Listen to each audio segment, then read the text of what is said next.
Chaque jour, Charles et Carole vous présentent la leçon de l'école du sabbat.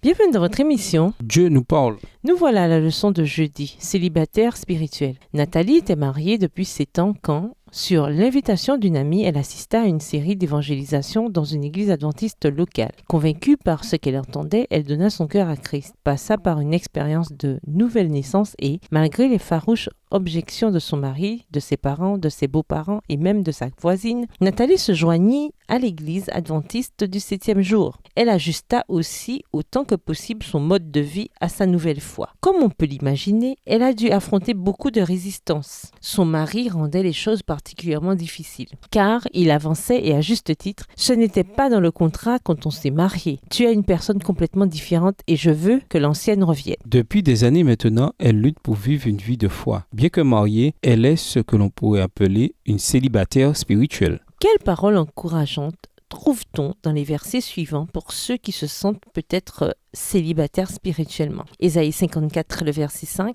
Osée 2, les versets 19 à 20 et Psaume 72, le verset 12. Ésaïe 54, verset 5. Car celui qui t'a faite, c'est ton époux. Il a pour nom le Seigneur des armées célestes. Celui qui te délivre, c'est le Saint d'Israël, celui que l'on appelle le Dieu du monde entier. Osée 2, les versets 19 et 20. J'ôterai de sa bouche les noms des Baals et le souvenir même de ces noms se perdra. Je conclurai en ce temps-là une alliance pour eux avec les animaux sauvages et les oiseaux du ciel et les animaux qui se meuvent au ras du sol. Je briserai l'arc et l'épée et je mettrai fin à la guerre. Ils disparaîtront du pays et je les ferai reposer dans la sécurité. Psaume 72, verset 12. Car il délivrera le pauvre qui implorera son secours et l'affligé qui n'a point d'aide. Partout dans le monde, il y a des Nathalie dans notre église. Ces personnes, hommes ou femmes, sont mariées, mais viennent seules à l'église ou seulement avec leurs enfants. Elles ont pu épouser une personne d'une autre religion. Ou bien, quand elles ont rejoint l'église, leur conjoint n'en a pas fait autant. Ou encore, quand elles étaient mariées, ils étaient tous les deux membres de l'église, mais l'un des deux, pour une raison ou pour une autre, a abandonné, a cessé de venir et est peut-être même devenu hostile envers la foi. Ces hommes et ces femmes viennent seuls à l'église et au repas après le service du culte, ou bien vont seuls aux activités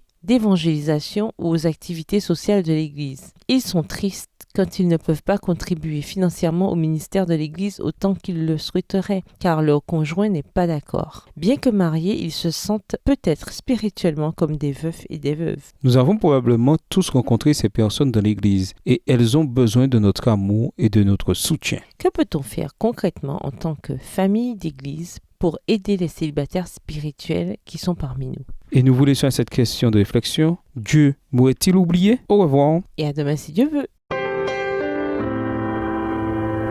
Dieu nous parle.